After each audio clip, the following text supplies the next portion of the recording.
nosso desejo hoje, Senhor. Nós queremos encontrar a Tua misericórdia, nós queremos ser iluminados pelo Teu Santo Espírito, Deus, para aprender mais sobre a Tua palavra, para Te conhecermos mais, Senhor Jesus, para confiarmos mais em Ti, Senhor, e para termos uma vida que Te honra, que Te exalta, que Te entroniza em cada detalhe. Por favor, Senhor, fala aos nossos corações nessa noite, Deus. Somente aquilo que vem diretamente do Teu coração nos interessa, Deus. Por isso nós Te pedimos, fala conosco nessa noite. Nós oramos no Teu nome, Senhor Jesus. Amém. Você pode se sentar, fica muito à vontade. Boa noite para quem está em casa.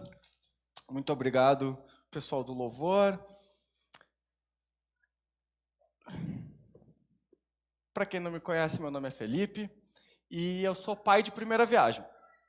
O meu filho tem agora mais ou menos 1 aninho e eu tenho aprendido muito com ele nesse tempo. Eu e minha esposa temos aprendido muito juntos também. E uma das coisas que a gente aprendeu é o que é estar cansado de verdade. A gente, depois que o Pedro nasceu, entendeu que cansaço pode chegar em um outro nível que a gente nem imaginava. E no primeiro ano de vida dele, enquanto a Carla dava de mamar para ele, seguidamente ela dormia fazendo isso, principalmente naqueles primeiros meses que ele ficava muito ali. E a poltrona dela reclinava um pouquinho, e às vezes de noite eu só ouvia um barulho seco, assim, da cabeça dela batendo na parede quando ela dormia dando de mamar. E eu, muito amoroso, sempre cuidando dela, mas também, né, tendo aquela relação que muitas vezes a gente está brincando, cheguei em casa um dia e vi que ela estava desmaiada dando de mamar. E eu, com toda a calma do mundo, entrei pé por pé, cheguei bem pertinho dela, a uns 20 centímetros do rosto dela desmaiada, e disse: "Boa noite, amor." É óbvio que ela deu um pulo e reagiu me dando um soco na cara na hora, totalmente apavorada, né? E eu tomei aquele soco e não tinha nem como ficar brabo, só fiquei rindo, né? E eu dei o maior susto nela. Inconscientemente, é o que ela diz, ela me devolveu esse susto uns dias atrás. Era umas 5 e pouco da manhã, aquele horário agradável do neném acordar, né? E aí ela foi no quarto dele e eu saí do quarto para trabalhar. E quando eu estou saindo do quarto, ele tinha voltado a dormir e a Carla estava saindo do quarto dele. Só que ela estava saindo abaixada, botando o chinelinho dela no chão. E eu, meio dormindo, chego no corredor e tem uma coisa saindo do quarto da criança assim. Gente, eu paralisei. Sabe aquele frio na espinha, assim, que te deixa totalmente travado, tu não sabe o que tu vai fazer, o que vai acontecer? Particularmente, eu acho que o pior tipo de susto é aquele susto quando a gente não entende bem o que está acontecendo. Tu sabe que tem alguma coisa errada, mas tu fica meio travado. Muito mais assustador do que aqueles filmes que aparece alguém. Então, esse tipo de susto, quando a gente não entende o que está acontecendo e a gente quer entender o que está acontecendo e tenta criar ali uma solução na nossa mente rapidamente, é um pouco do que a gente vai refletir hoje. A gente vai ver os discípulos de Jesus vivendo um susto, dizendo: o que é isso? Eu quero te convidar a abrir a tua Bíblia em Marcos capítulo 6. Quem não tiver Bíblia, vai aparecer aqui no telão. Se tu abrir a tua Bíblia, a gente vai ler do versículo 45 até o 52. E pode ficar com a tua Bíblia aberta, porque a gente vai olhando aos pouquinhos. Gutinho, já vou te pedir agora, tu pode deixar o texto aqui também um tempo a mais, que a gente tem um combinado de colocar e tirar, porque a gente vai ir olhando para ele com calma. Então, Marcos capítulo 6, versículo 45. Logo a seguir, Jesus fez com que os seus discípulos entrassem no barco e fossem adiante dele para o outro lado, para Betsaida, enquanto ele despedia a multidão. O texto começa com logo a seguir, então a gente precisa lembrar o que aconteceu um pouquinho antes. Semana passada, o Josi pregou para a gente sobre a multiplicação dos pães e peixes. Então os discípulos estão vindo num momento em que Jesus pegou 5 pães e 2 peixes e alimentou uma multidão de pelo menos 5.000 homens, o que quer dizer que a multidão poderia ser ainda maior do que 5.000 pessoas. Então era muita gente, foi realmente algo maravilhoso. E um pouco antes disso, ainda no Evangelho de Marcos, a gente tem que lembrar que Jesus mandou os discípulos deles de 2 em 2 para curarem, expulsarem demônios e pregarem o Evangelho do Reino. E eles voltaram empolgados, falando que os demônios se submetiam e grandes coisas tinham acontecido. Então, qual é o contexto desse momento aqui? Jesus tinha mandado os discípulos fazerem grandes coisas. Eles realizaram milagres em nome de Jesus e eles viram Jesus realizando grandes milagres. E então, Jesus vai insistir com eles para que eles entrassem no barco. Por quê? Jesus vai insistir com os discípulos para mandar eles para que eles descansem. Lembrem que a mensagem do Josi semana passada começou com o versículo 31, que está diretamente ligado com o 45. Jesus vai dizer o seguinte ali no 31. O Marcos vai dizer para a gente que eles estavam trabalhando tanto e a multidão estava comprimindo eles tanto que os discípulos não conseguiam nem tempo para comer. E aí Jesus diz, vamos para um lugar deserto para descansar. E aqui o que Jesus está dizendo é, vão na frente que eu termino o serviço que a gente está fazendo aqui. Vão que agora aqui eu cuido. Jesus cuida do descanso das pessoas. E aqui a gente vê discípulos que ainda não tinham descansado, tinham vivido a multiplicação dos pães e peixes, e acontece mais uma coisa na sequência. Primeiro princípio que a gente tira aqui, você precisa descansar. Você não é insubstituível. E se tu acha que tu tem que fazer a obra do Senhor de segunda a segunda, sem parar um minuto, eu quero te dizer que isso tem muito mais a ver com o teu orgulho, com o teu ego e com como tu te atribui valor do que com Deus. O Senhor sempre teve para a gente a ideia de trabalhar, recuperar as forças e então voltar a servir. Eu lembro quando eu comecei a trabalhar aqui na igreja e o Davi me deu um exemplo que eu carrego no coração até hoje porque me ajudou a entender. Ele disse assim, Felipe, serviço ministerial não são 100 metros rasos. Serviço ministerial é uma maratona. Não adianta eu sair desesperado e correr um monte e correr 100 metros. Eu preciso ir cadenciado para conseguir correr 42 quilômetros. Não adianta eu dar o máximo na minha vida ministerial no primeiro, no segundo ano, e daqui a 5, 10, 15, 20, 30 anos, eu não tenho mais força para servir a Deus. A gente tem que servir de coração até o dia que Jesus voltar para nos buscar. Então esse é o primeiro princípio que a gente tira aqui.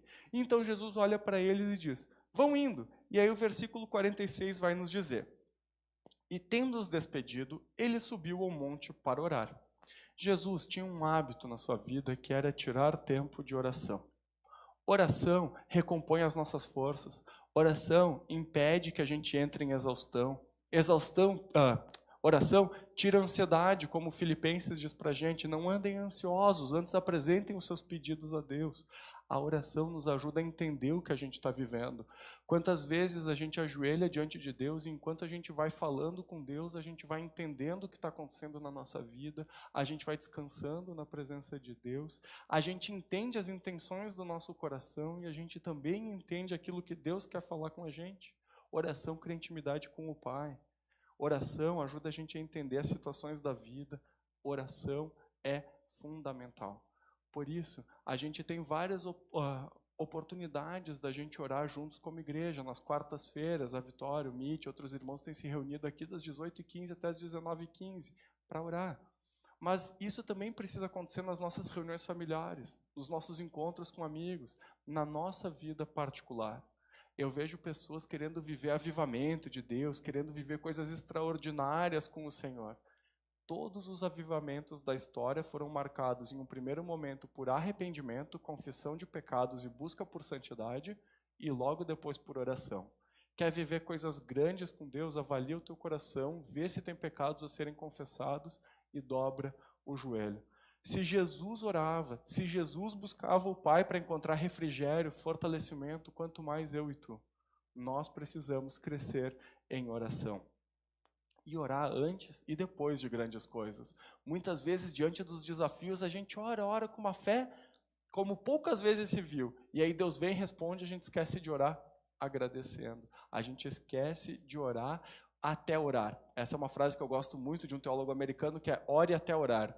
Porque quando a gente está orando, parece que a gente está superficial, falando com Deus, informando Deus da nossa vida, e parece que do nada a gente chega num outro nível de oração, onde a gente de fato consegue entregar o nosso coração para Deus, a gente fala aquilo que a gente tinha que falar, e a gente tem certeza que o Espírito está intercedendo diante de Deus, com gemidos inexprimíveis com a nossa oração. Ore, Jesus orava, nós devemos orar. E então Jesus, lá no monte orando, tinha mandado os discípulos irem, e o texto continua, versículos 47 e 48. Ao cair da tarde, o barco estava no meio do mar, e Jesus estava sozinho em terra. De madrugada, vendo que os discípulos remavam com dificuldade, porque o vento lhes era contrário, Jesus foi até onde eles estavam, andando sobre o mar, e queria passar adiante deles.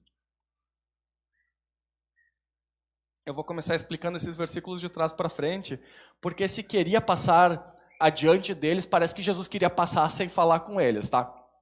Essa é uma possibilidade de tradução e eu gosto muito de uma outra possibilidade, igualmente válida e aceita por muitos outros estudiosos, que é ele já estava quase passando, já estava a ponto de passar, como diz na NVI. Então não é que ele ia passar sem olhar para eles. E então, a gente precisa entender que Jesus de longe via essa situação. Eles estão no meio do lago. Qual é o horário que eles estão no meio do lago? Ao cair da tarde, aproximadamente 6 horas da tarde. E Jesus está lá orando. E aí, quando a gente vê que é de madrugada, provavelmente se tu usa uma Bíblia mais antiga, vai dizer que estava na 4ª vigília, esse horário é entre 3 e 6 da manhã.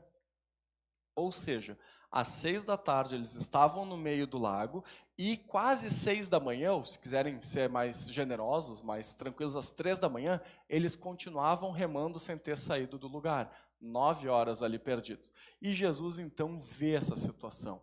E esse ponto, eu acho que é um ponto fundamental nessa história. Eles não entendiam que Jesus, mesmo distante, estava vendo eles. Jesus, quando encarna, ele se esvazia de si mesmo, mas ele continua onisciente. Ele continua sabendo o que está acontecendo lá no meio do lago. E aí o texto nos diz que eles remavam com dificuldade. Essa palavra, dificuldade, que é usada aqui, ela também é usada para falar quando as pessoas estão sendo torturadas. Então eles realmente estavam num sofrimento grande. Eles estavam com dores horríveis no corpo, na mente, atormentados, afligidos, lutando contra esse vento sem sair do lugar. E aí, com essas informações, eu queria te convidar a imaginar como eles estavam. 6 da tarde, no meio do lago. 3 horas da manhã, eles ainda não chegaram no meio do mar. Eles continuam sem o mestre. Eles estão totalmente cansados. Imagina como estava o braço deles depois de remar todo esse tempo. Eu não sei quantos aqui já remaram, mas o texto diz que eles remavam com dificuldade e não saíam do lugar. Vocês já viram alguém que não sabe remar remando? A pessoa fica girando assim em círculo e não sai do lugar? Já sofreu isso? Já viu alguém acontecendo? Tem o pessoal se apontando e se entregando aí. É muito engraçado ao mesmo tempo que é desesperador, porque a corrente vai levando e eles lutam contra a corrente, não saem do lugar. Aquele vento contrário que lembra eles que a situação está difícil, está desfavorável, está incômoda, está perigosa. A vida deles está em risco. Eles realmente estão num momento muito difícil. Passam horas e mais horas, e eles no meio da escuridão, sendo assolados pela exaustão, com aquele medo de morrer. Muitas vezes a gente se sente assim diante da vida. Cansados de lutar, parecendo que não importa o quanto a gente lute, a nossa vida não sai do lugar, sem enxergar uma solução. Imagina a escuridão que estava nesse lago, eles não conseguiam enxergar longe. Muitas vezes na nossa vida a gente é tomado por sentimentos que fazem com que a gente não consiga ver saída. Um sentimento de que Jesus não está com a gente, que talvez Ele nem saiba bem o que a gente está passando, parecendo com que tudo ao nosso redor joga contra. Qual é a solução para isso? A solução é quando Jesus vem ao nosso encontro, mesmo quando o socorro parece impossível. E é isso que eles vão experimentar aqui. A presença divina de Jesus acalma, traz coragem, traz paz. Eu creio que o mais importante desse texto que a gente acabou de ler, desses versículos, é lembrar que Jesus estava vendo eles mesmo de longe. Ele sabe o que eles estavam pensando, o que eles estavam passando. Ele sabe que eles não foram abandonados e Ele está indo até eles. Por isso eu queria te dizer, Jesus te vê no meio dos teus sofrimentos, Jesus te vê no meio das tuas batalhas, Jesus sabe o que o teu coração está pesando dentro do teu coração, Jesus sabe o que tu precisa e Jesus vai ao teu socorro, mesmo que pareça que Ele não está ali. E o problema é que muitas vezes a gente não lembra disso, ou até mesmo a gente não percebe quando Ele está agindo na nossa vida. E é isso que esses discípulos vão viver. Versículos 49 e a primeira parte dos 50.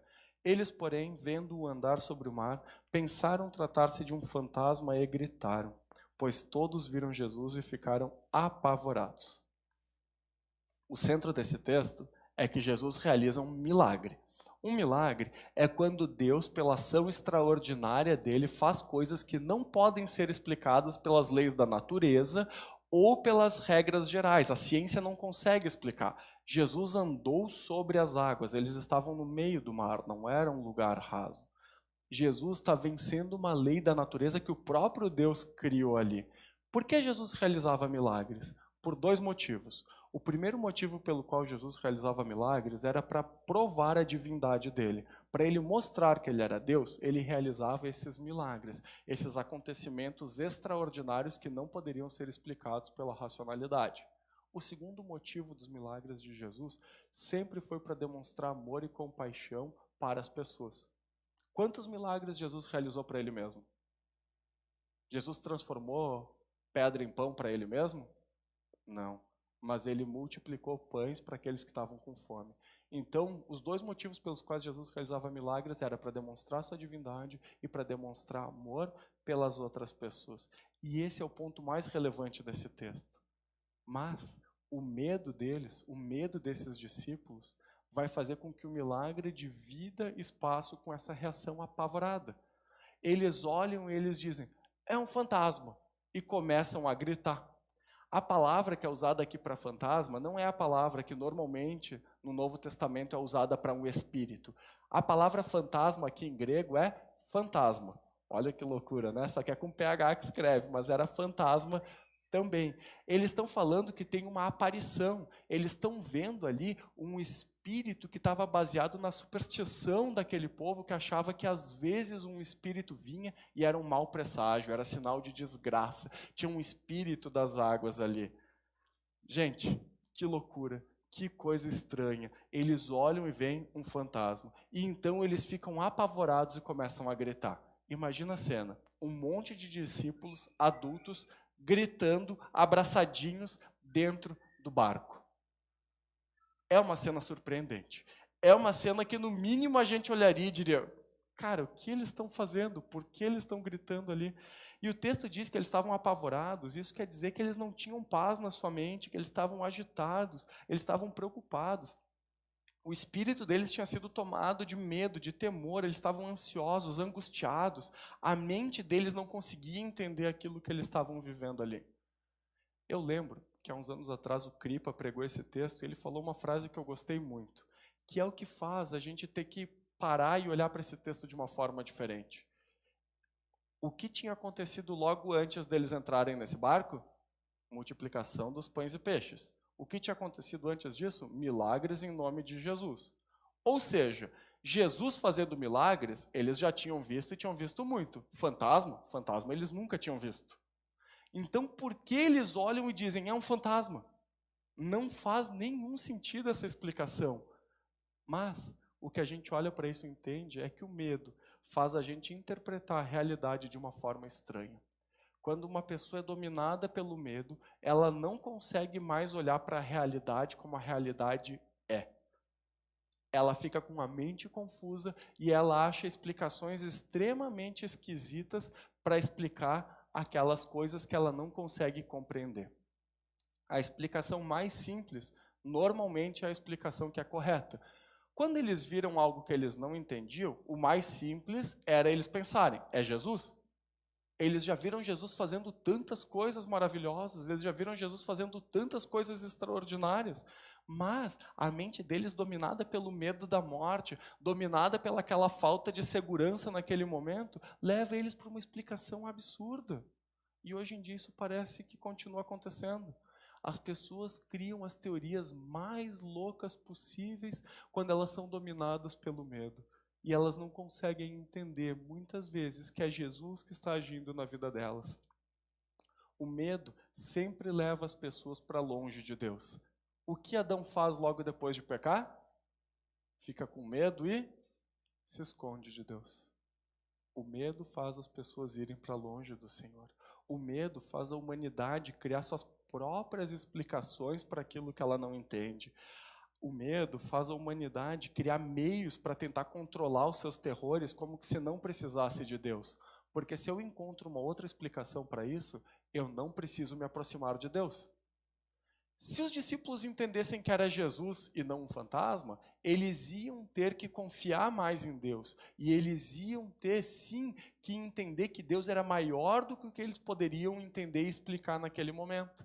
Isso ia ter que levar eles a ter uma atitude de submissão e humildade diante do Senhor. Mas eles não querem isso. Eles preferem criar uma outra teoria e isso acaba afastando eles de Deus. O problema é que a realidade que é criada pelo medo, ela é sempre frágil. E uma pessoa, quando está longe de Deus, logo vê essa falsa segurança ruir e a pessoa afunda ainda mais. A sensação de controle é substituída por mais medo. Sempre que eu vejo uma pessoa com medo, tentando controlar a situação ao seu redor e explicar tudo de uma forma racional, sem ser buscando ao Senhor, sempre a consequência disso é a pessoa viver com ainda mais medo, com ainda mais insegurança e ser ainda mais dominada por explicações absurdas que para aquela situação continuam parecendo corretas. Mas vamos lá, o que é medo? Medo é uma resposta natural e comum e aceitável e correta diante de situações perigosas.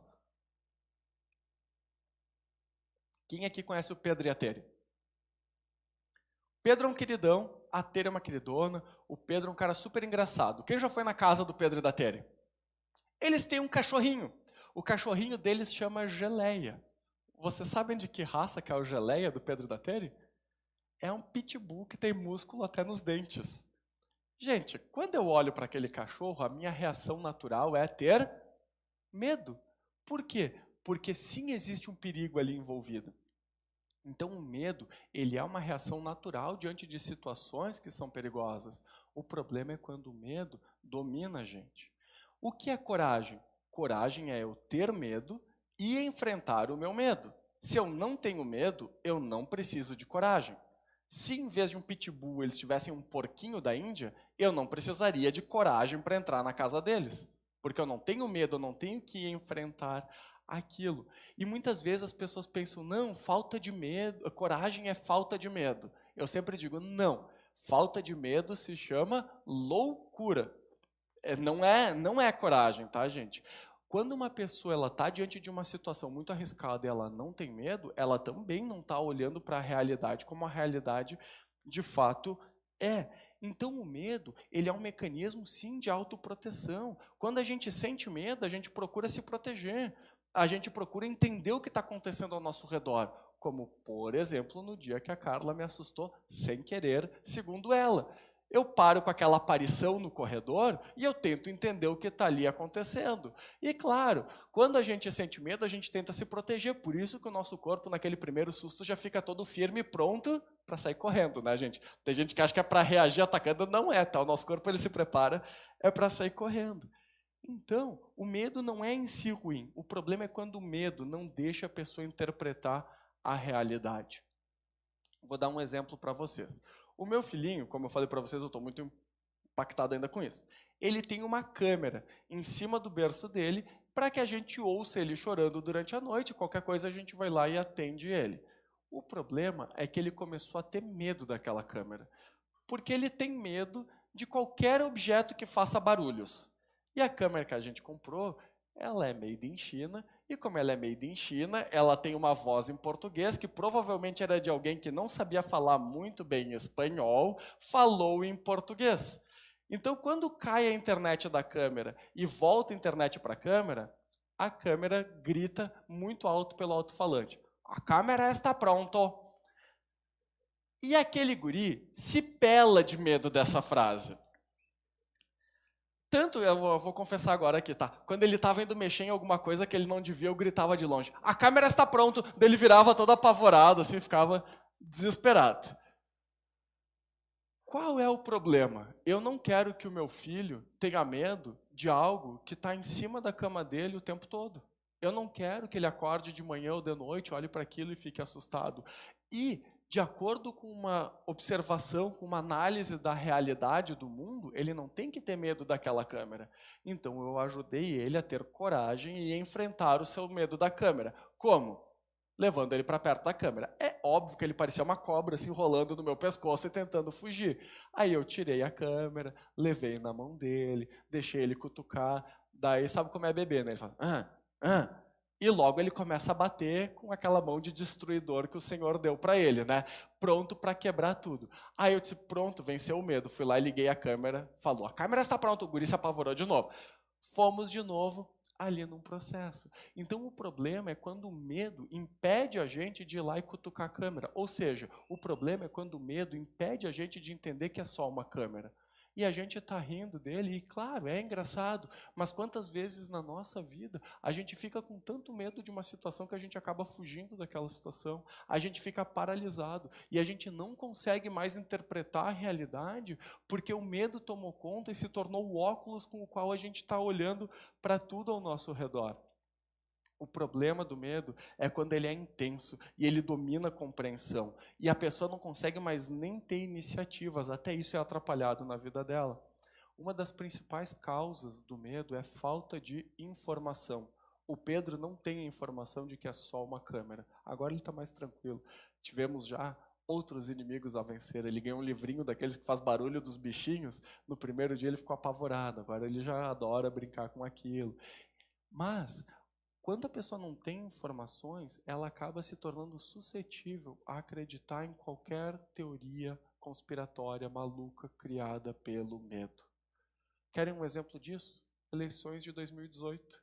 As pessoas, pelo medo de que o mal reinasse, acabaram acreditando pela falta de informações em coisas absurdas. Dominadas pelo medo. E olha só, o medo de que o mal domine não é em si ruim. Mas quando o medo domina, a pessoa interpreta e acaba acreditando em coisas muito loucas. Parece que o caso dos discípulos é esse. E mais para frente, no versículo 52, a gente vai ter certeza disso. O texto vai nos dizer que eles não compreenderam os milagres, que eles não compreenderam e não levavam em conta tudo que eles tinham vivido com o Mestre até ali. Cuidado, muitas vezes a falta de informação é o que causa medo. E nesse caso específico dos discípulos, e no meu caso e no teu caso, normalmente é falta de conhecimento de quem é o Senhor Jesus, que faz com que a gente seja dominado pelo medo. Normalmente os nossos medos são baseados na falta de conhecimento de Jesus. Pessoas altamente impressionáveis, angustiadas, conspiratórias, cativas e presas, cheias de superstições. E daí tu encontra o crente e ele fica tão apavorado que ele cria umas teorias muito loucas. Eu lembro de um tio meu, que ele estava contando que ele conhecia um pastor que quando deu aquele terremoto no Haiti uns anos atrás, ele foi lá para o Haiti em missão. E daí a missão dele era ir orar em determinados pontos para destravar uns portais, porque estava entrando espíritos por aquele lugar ali. Sabem como que é o nome disso? Videogame. O nome disso é videogame, gente. O nome disso não é batalha espiritual. E muitas vezes a pessoa, sem entender o que está acontecendo, vai criar esse tipo de teoria. Por que aconteceu o terremoto no Haiti? A partir do pecado de Adão e Eva, a natureza inteira é afetada pelo pecado. A natureza inteira vai ser afetada pela maldade que o homem deixa entrar ali. Então, desastres naturais acontecem. E desastres naturais não são uma consequência de que aquele povo estava fazendo algo e que Deus queria varrer eles da nação. E muitas vezes eu vejo o crente dizendo, não, eu não tenho superstição, longe de mim ter superstição. E aí o cara fica sem entender o que ele está vivendo, sem perceber muitas vezes que o que ele está vivendo é um misticismo baseado na falta de um conhecimento de quem é Jesus.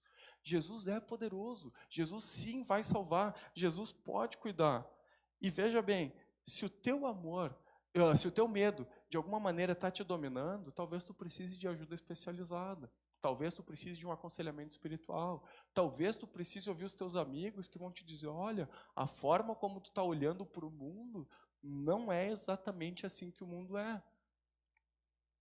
Eu, como homem, facilmente sou dominado pelo medo de que eu vou deixar de prover para minha família. É muito fácil esse medo me dominar.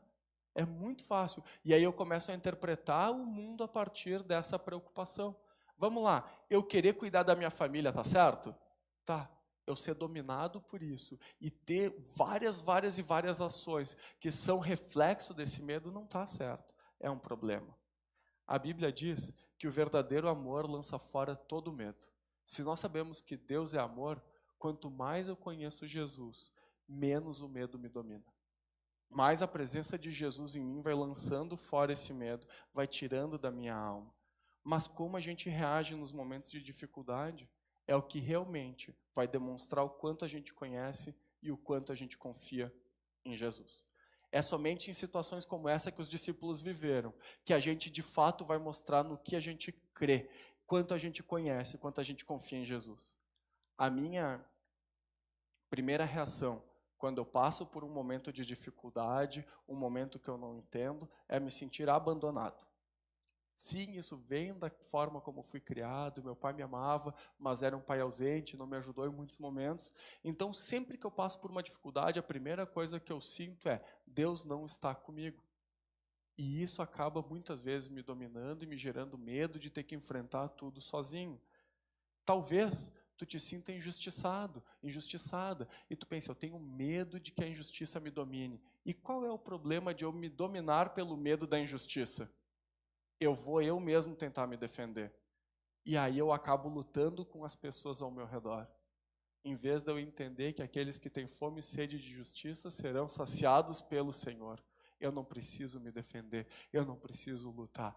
Deus cuida de mim. Talvez a gente tenha medo de parecer fraco, ou até mesmo de ser fraco.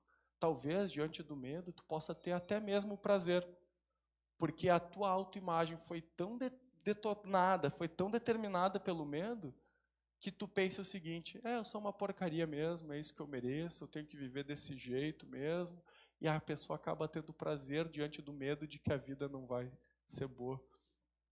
Talvez, diante das situações difíceis, tu acabe fugindo e entrando em negação, fingindo que está tudo bem.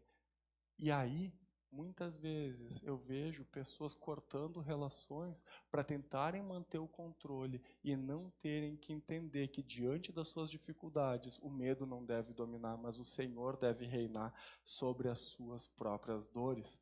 A pessoa pode ter falta de esperança, necessidade extrema de ser notada diante das dificuldades, medo do que vão pensar.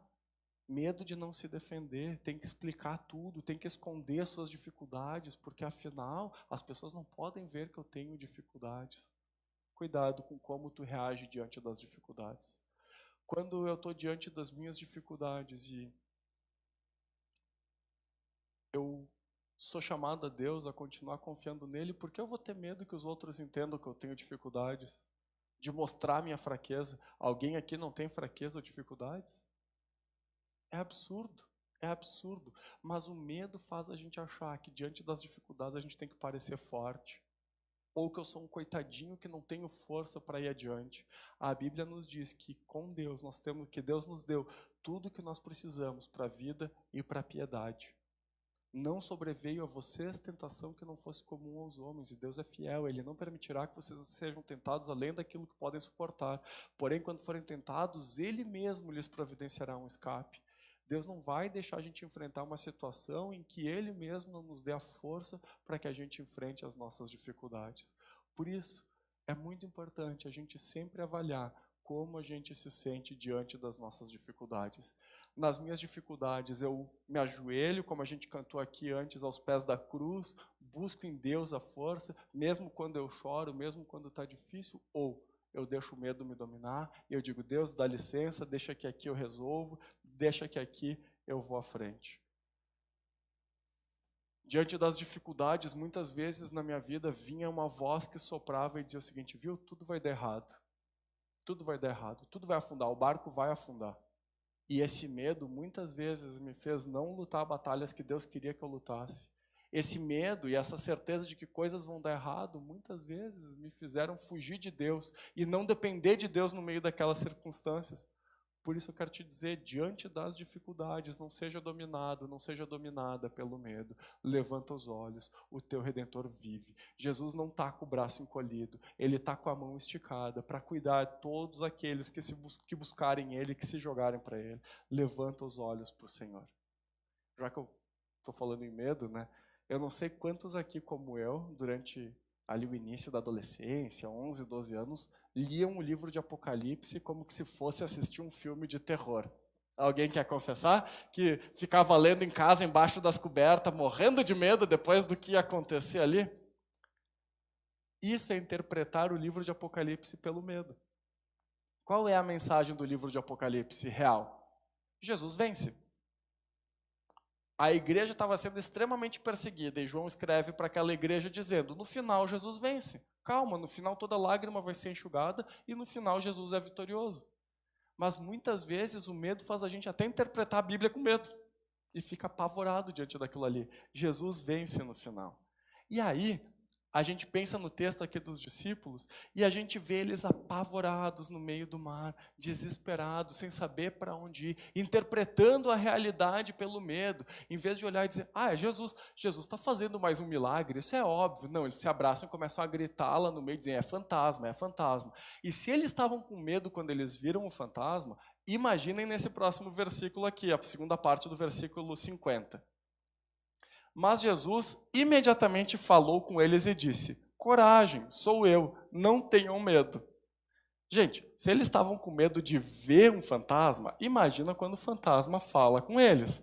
Até eles pararem para ouvir o que Jesus tinha dito, olha, deve ter tido mais uns quantos gritos ali no meio, né? Mas o interessante desse texto é que Jesus grita para eles, coragem.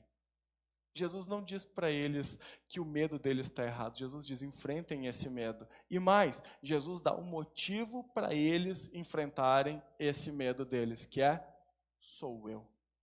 Coragem, porque sou eu. E então, quando ele lembra que ele está ali, ele diz, então não tenham medo. Não tenham medo, porque sou eu que estou aqui. E quando ele diz sou eu creio que isso aqui tem no ouvido daqueles discípulos a lembrança lá de Êxodo capítulo 3, quando Deus se apresenta, eu sou. Quando Jesus diz, sou eu creio que eles lembram daquele Deus maravilhoso do Antigo Testamento, que fez sinais e prodígios gigantescos. E aqui a gente entende que é a voz do Senhor Jesus que dá coragem para enfrentar o medo. Quantas vezes no Antigo Testamento a gente vê Deus dando notícias para as pessoas dizendo, coragem.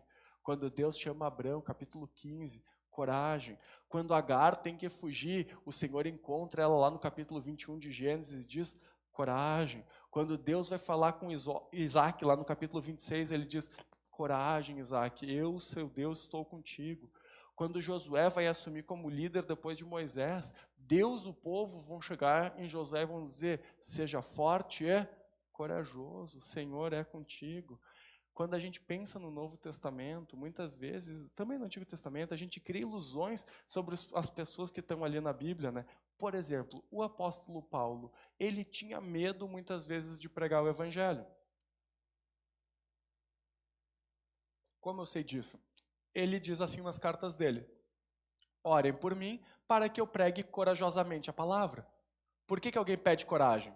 Porque a pessoa também tem medo, mas a gente coloca essas pessoas num patamar e aí a gente se sente horrível. Porque daí a gente olha e diz o seguinte, olha, na minha vida com Jesus, às vezes está tudo bem. Às vezes o medo começa a me dominar. Às vezes eu tenho que me jogar aos pés do Senhor e dizer assim, Senhor, está começando a complicar, eu não estou entendendo o que é tua, não estou entendendo o que tu está fazendo, eu estou preocupado com o meu futuro, e parece que a gente é um ET no meio das testemunhas bíblicas, parece que eles são pessoas muito diferentes de nós. Não são. Paulo só pediu coragem para pregar, porque em determinado momento ele também devia ficar receoso com isso. Então, gente, quando a gente olha e ouve essa voz, coragem, sou eu, a gente lembra de todas as testemunhas, mas Jesus também diz isso para mim e ele também diz isso para ti. Coragem, sou eu. Sim, Jesus é rei sobre as circunstâncias, mas mais do que isso, Jesus é rei dos nossos corações. É a presença de Jesus que encoraja os nossos corações. O problema é que nem sempre isso é compreendido, porque Jesus diz, coragem, sou eu. E o versículo 51 e 52 vão dizer o seguinte para a gente. Então subiu no barco para estar com eles, e o vento cessou. Ficaram totalmente perplexos, porque não haviam compreendido o milagre dos pães, pois o coração deles estava endurecido. Jesus faz mais um milagre aqui, e normalmente a gente já salta aos nossos olhos outras partes desse texto. Mas quando Jesus sobe no barco, o vento cessa. Mais uma vez, Jesus faz algo que é acima das leis da natureza, que é não explicado pela ciência. E aí a gente lembra, com Jesus no barco, tudo vai ficar bem. Quando eu vejo Jesus entrando no barco, parando de continuar explicando para eles, só a presença dele ali é o que vai de fato acalmar eles. Mais uma vez, impactado pela minha recente paternidade, eu penso nisso. Como que a gente acalma um bebê que está chorando? Tu vai lá e tu explica para ele que a câmera falando com aquela voz estranha não tem problema? Não. Tu pega o bebê no colo. E eu entendo que quando Jesus entra no barco, é como se ele estivesse pegando esse povo no colo e dizendo, eu estou aqui.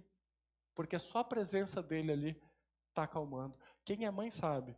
Normalmente, se a criança está totalmente inconsolável, a mãe só chega perto, abraça, a criança já dá um suspiro diferente. Porque é a presença de alguém em quem a gente confia. Acalmar esses discípulos com medo só seria possível com a presença de Jesus. Explicar, ensinar é algo posterior.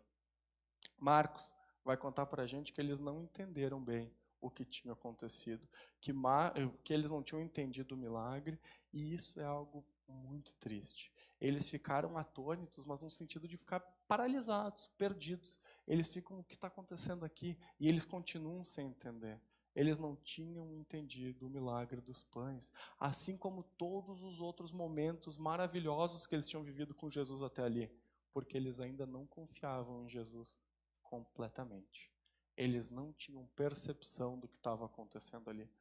Quando eles estão lá no deserto e vem aquela multidão, eles chegam em Jesus e dizem, manda embora. E eles dizem, não, Jesus diz, né, dá vocês de comer. E eles ainda não tinham entendido que Jesus tinha o poder para fazer isso. Jesus então faz um milagre. E mais uma vez aqui, a gente vê eles sofrendo e não tendo percepção de que era o próprio Deus ali com eles. Pessoas com o coração endurecido não percebem Deus agindo, mesmo que seja de uma forma gritante na sua cara. E quando o texto traz que eles estavam com o coração endurecido, é difícil. E é algo duro aqui pra gente. Porque normalmente a gente associa pessoas com o coração endurecido com os fariseus, com aqueles que eram de fora do círculo de Jesus. E aqui a gente vê que quem tinha o coração endurecido para com o mestre eram os mais próximos dele. Gente, os de dentro também têm o coração endurecido. E isso vale para a igreja do ano de 2022. Eu vejo muitas vezes igrejas, pessoas que se dizem cristãs com um coração totalmente endurecido para o agir de Deus e para aquilo que Deus está fazendo nesse mundo. E o mais louco é que se depois tu quiser continuar lendo, quando eles chegam na região para onde eles estão indo, ali no versículo 54 e os seguintes, o povo vai reconhecer Jesus e automaticamente vai levar os seus doentes para que Jesus curasse. Tem um contraste. Os de dentro não entenderam quem era Jesus e não confiaram em Jesus. Os de fora entenderam quem era Jesus e logo foram recorrer a ele. É um contraste muito grande. E quando a palavra diz aqui endurecido, uma outra possível tradução dessa palavra que ajuda a gente a entender é calejado. É como se tivesse um calo ali. Eles estavam insensíveis, eles tinham perdido a capacidade de entender como um calo. Há muitos anos atrás eu trabalhava numa floricultura e eu gostava muito de trabalhar na floricultura. E eu gostava muito de fazer jardim, era o que eu mais gostava de fazer. E descarregar uma caçamba de terra, botar no carrinho de mão, levar adiante, ir lá arrumando. Só que eu nunca tinha feito esse tipo de trabalho de forma contínua. O que aconteceu nas primeiras semanas com a minha mão? Vocês sabem o que aconteceu, né? Bolha para todo lado e farpa de todo lado também. Mas com o tempo, por eu usar muito a mão nesse serviço, a minha mão foi mudando e ela foi endurecendo. E ela ficou com tantos calos que era muito fácil eu pegar uma blusa de lã. Eu queria pegar uma blusa de lã que estava em cima de alguma coisa, eu fazia assim, levantava e a blusa de lã vinha grudada, né? Não tinha nem chance de sair de tanto calo e de tão grossa que ficou a pele da minha mão. Ou seja, tudo aquilo que eu faço muito vai me endurecendo. E foi isso que aconteceu no coração desses homens. Eles tinham visto tantas vezes Deus agindo que eles já não sentiam mais. Assim como eu, depois de um tempo, pegava uma pá e não sentia mais nada. Carregar carrinho de mão já não fazia diferença. Esses homens tinham caído num dos maiores riscos para os cristãos, que é se acostumar com a presença de Deus, que é se acostumar com o agir de Deus, é ficar endurecido para a presença maravilhosa, extraordinária do próprio Senhor. Eu creio que esse é provavelmente um dos maiores riscos e um dos motivos que mais leva pessoas a se afastarem de Jesus. Se acostumar com o divino, se acostumar com o transcendente, se acostumar com o Deus dos impossíveis, se acostumar com o Deus que é rei sobre todo o universo, a pessoa fica calejada e ela não consegue mais perceber a ação de Deus. E aí ela cria uma teoria louca e diz, é fantasma, é a ciência, sou eu mesmo. E ela vai ficando cada vez mais calejada. E cada vez ela admira menos a Deus. E cada vez ela é menos grata ao Senhor. E cada vez ela adora menos a Jesus diante do que Ele está agindo. Essa semana eu estava conversando com uma jovem e ela me disse que ela começou a perceber mais Jesus na vida dela no dia a dia. E que quanto mais ela percebia Jesus nas dificuldades da vida dela, mais ela foi usada por Jesus. E eu acho que é esse ponto que Jesus quer trazer a gente. É refletir se a gente consegue enxergar Ele no nosso dia a dia. É entender que no meio das dificuldades Ele quer que a gente perceba o que Ele está fazendo em nós e através de nós. Por isso, eu queria te fazer um convite a fazer uma autoanálise muito profunda e a refletir, e essa é a autoanálise que eu tenho feito. Quando foi a última vez que a gente chorou na presença de Deus, desesperado, dizendo, Senhor, Tu está me entendendo? Deus, eu só tenho a Ti, eu não tenho mais para onde correr, eu só tenho a Tua presença, e é nisso que eu quero me apegar. Quando foi a última vez que a gente ficou rindo bobo diante do que Deus fez? Quando foi a última vez que tu viu Deus agindo e tu começou a dar risada e dizendo assim, Deus sabe das coisas, deixa eu me aquietar aqui, deixa eu botar minha carinha aqui no chão, no pó da terra e reconhecer que Deus é muito mais maravilhoso do que eu consigo entender. Quando foi a última vez que a gente orou e recebeu a resposta de oração e automaticamente disse, foi Deus?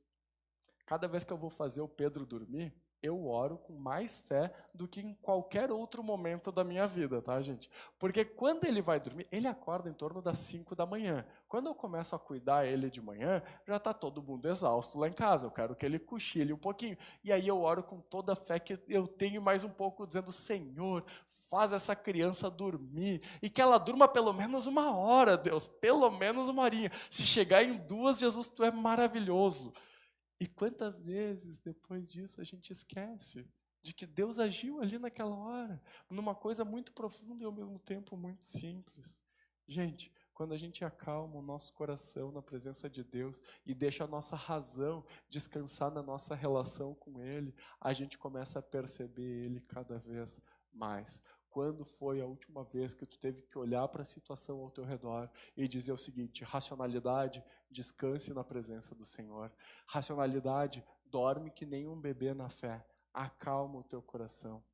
Ou será que cada vez mais a gente se habituou à presença divina de Jesus a ponto de não conseguir mais ver Ele de verdade, a ponto de não entender mais Ele que está ao nosso redor?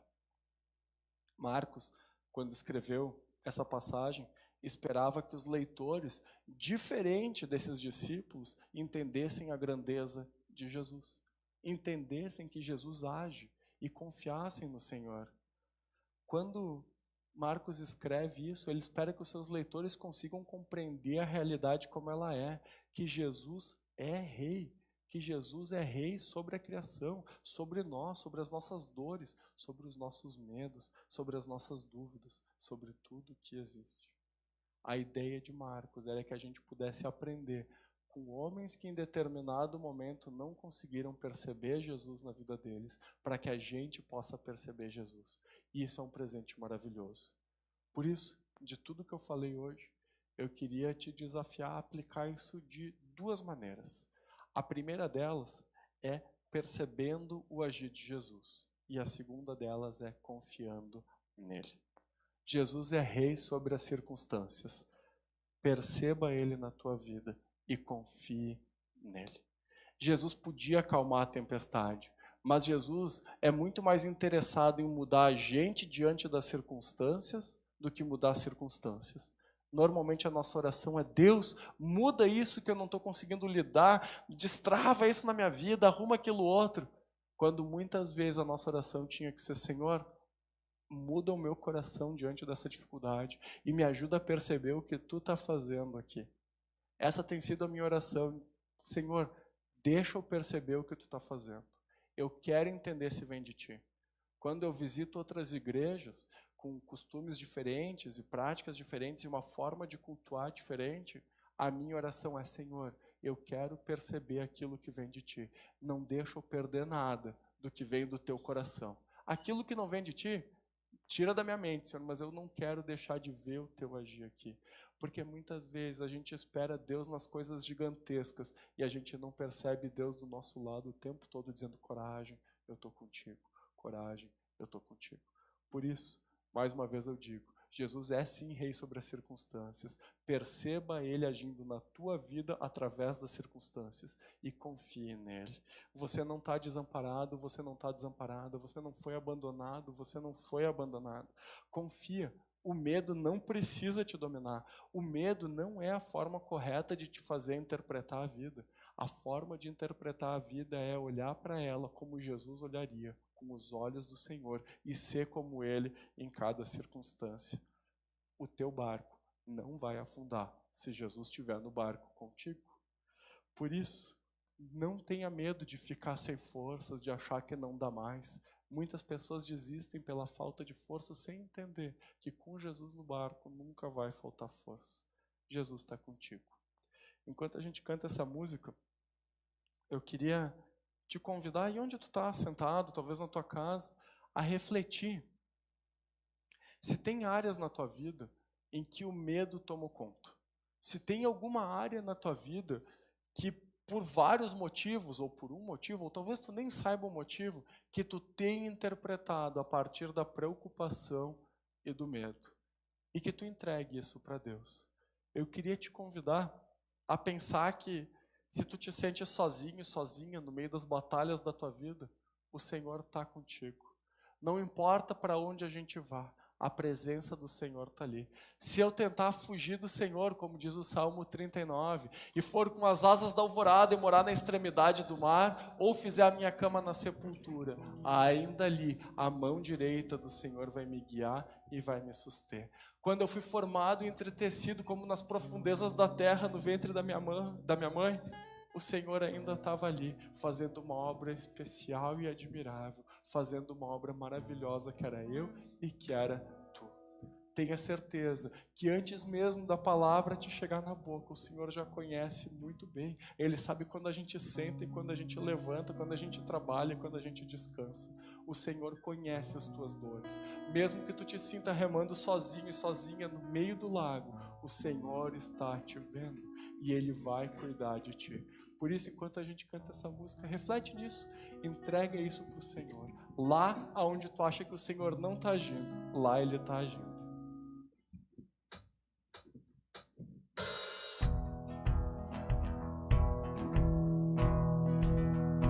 Lá no fim do horizonte, no canto mais distante lá, a tua mão está. Lá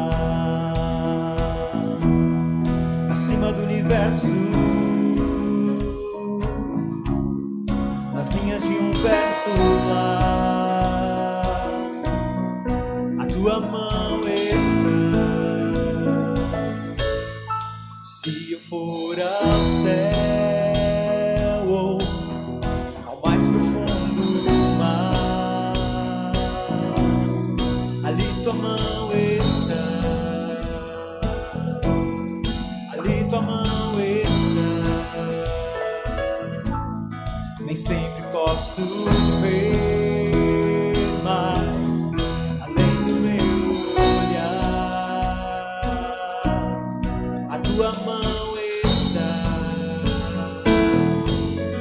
a tua mão está. Lá na imensidão do firmamento, em todos os momentos lá, a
está. Quando amanhece, Deus está. No fim do dia, Deus está. Deus está. Conhece tudo, Deus está. E o que preciso, Ele está. Deus está. E é o meu consolo, Deus está. E minha alegria dele está. Se eu for ao céu, ao mais profundo mar, ali tua mão está, ali tua mão está. Nem sempre posso ver, mas além do meu olhar, a tua mão está, a tua mão está, a tua mão está. Em todo tempo, Senhor, nós confiamos em Ti, Senhor, e na Tua forte mão, Senhor. Como a gente acabou de cantar, Deus, muitas vezes a gente não consegue ver, Senhor. Muitas vezes, Deus, a gente não percebe o Teu agir, Senhor. Nos ajuda, Senhor, e nos dá um coração sensível à Tua presença, Senhor. Que cada vez mais a gente Te enxergue, Senhor. Que cada vez mais a gente seja grato a quem Tu és, Senhor. Que cada vez mais a gente Te conheça, Senhor, e veja o Teu agir, Senhor, nas grandes coisas e nas pequenas coisas. Muda quem nós somos, Deus, através das circunstâncias. Nos faz mais parecidos contigo, Senhor. Aumenta a nossa fé, aumenta a nossa confiança no Teu caráter, aumenta a nossa confiança no Teu poder, Senhor. Nos ajuda, Senhor, nas nossas fraquezas, Deus, e que em todo tempo, Senhor, a gente consiga levar o Teu amor adiante, Senhor. Nós não queremos, Deus, ficar desesperados e presos no medo, remando sem sair do lugar, Deus, e criando teorias conspiratórias malucas para a nossa vida, Senhor. A gente quer Te olhar, Senhor, Te ver claramente, Senhor, e caminhar contigo todos os dias da nossa vida, Senhor. Faz aquilo que somente Tu pode fazer nas nossas vidas. Acalma o nosso coração, Senhor. Nos deixa, Senhor, Te perceber e nos deixa, Senhor, cada vez mais confiar em Ti. É o que nós queremos, orando no Teu nome, Senhor. Amém. Um dos maiores medos do ser humano é ser abandonado, é não ser aceito, é ser rejeitado. E eu falei agora, citando o Salmo 139, que as obras de Deus são maravilhosas, e eu realmente creio nisso. Tudo que Deus criou é muito bom, e isso inclui a gente. Mas tem algo terrível que aconteceu nessa história, que foi o pecado entrando na humanidade através de Adão, e a gente continuando vivendo isso até hoje. Então sim, nós somos obras maravilhosas de Deus, manchadas pelo pecado. E o pecado tem uma consequência terrível, que é a morte eterna. Essa é a recompensa que a gente recebe por todos os nossos maus atos e hábitos, e pensamentos e sentimentos. Mas o Senhor, olhando para isso, decidiu que esse não ia ser o fim da história, o fim não ia ser a gente afastado dele, e então o Senhor Jesus, o próprio Deus, encarna e entra na história humana para nos resgatar da nossa própria escravidão.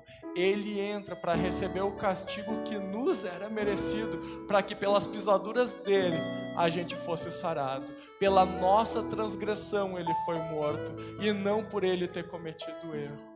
E uma vez que eu creia que o corpo do Senhor foi rasgado e destruído por minha causa, e que eu entenda que o sangue dele vertido naquela cruz é o sangue da nova aliança, eu começo a minha relação com o Senhor Jesus, e dia a dia eu vou sendo transformado à imagem dele, e dia a dia eu vou me tornando mais parecido com ele.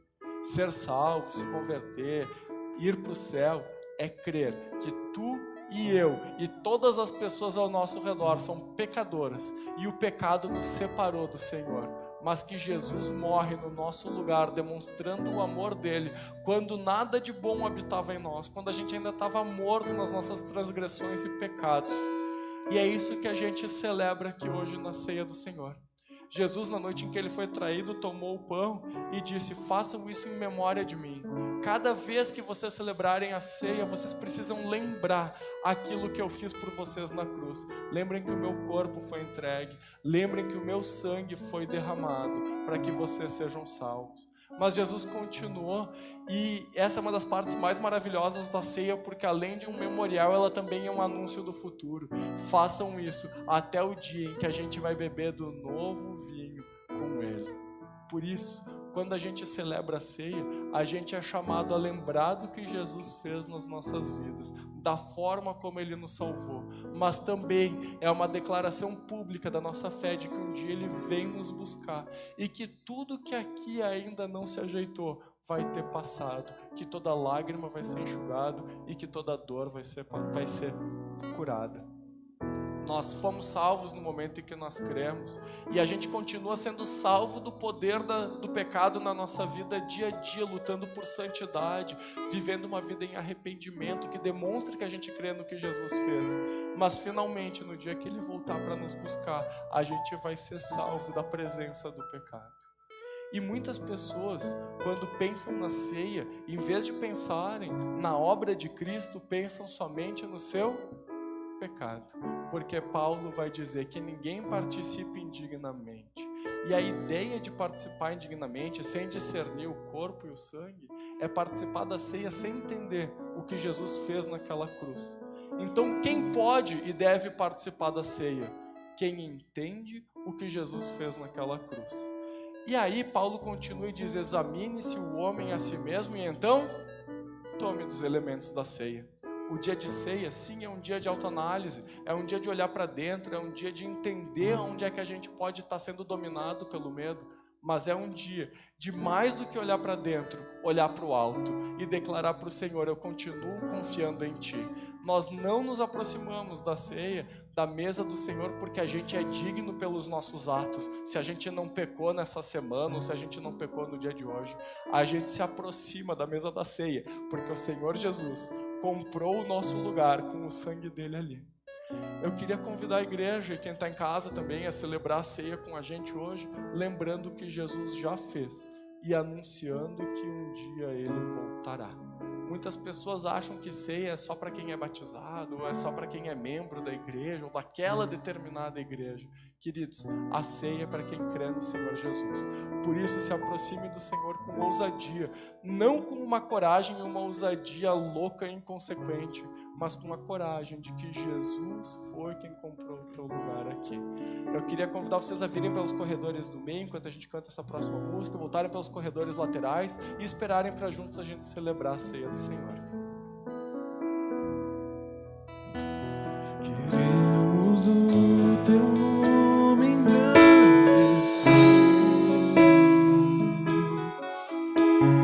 e agradecer-te por Tua obra em nossas vidas, em Teu infinito amor, pois só Tu és o Deus eterno, só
há comparação com quem Tu és, Senhor.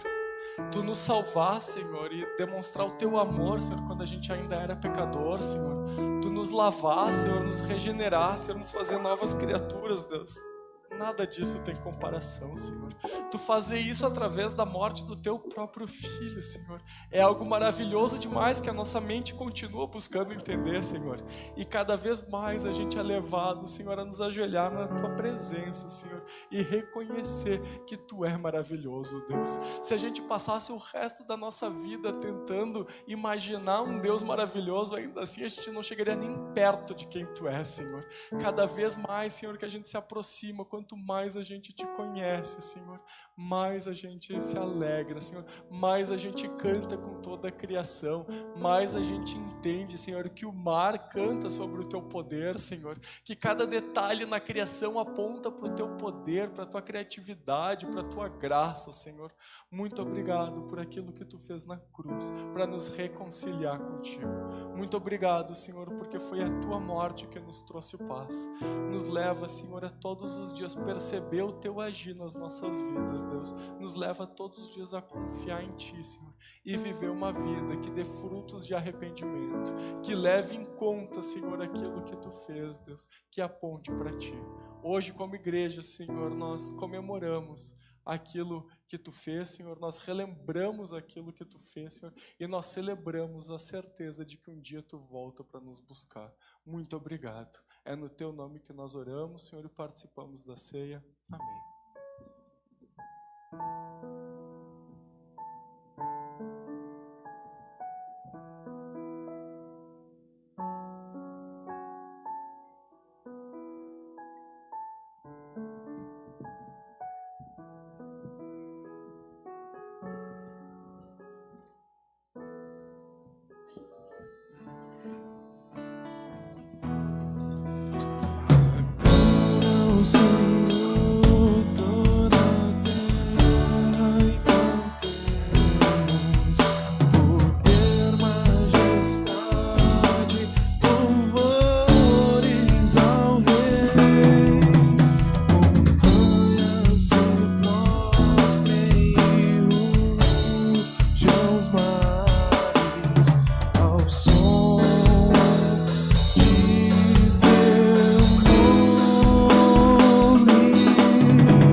Tenha uma semana lembrando que o Senhor é rei sobre as circunstâncias, que tu perceba Ele no teu dia a dia e que tu seja levado a confiar cada vez mais no caráter do teu Deus. Deus abençoe e fiquem com Jesus.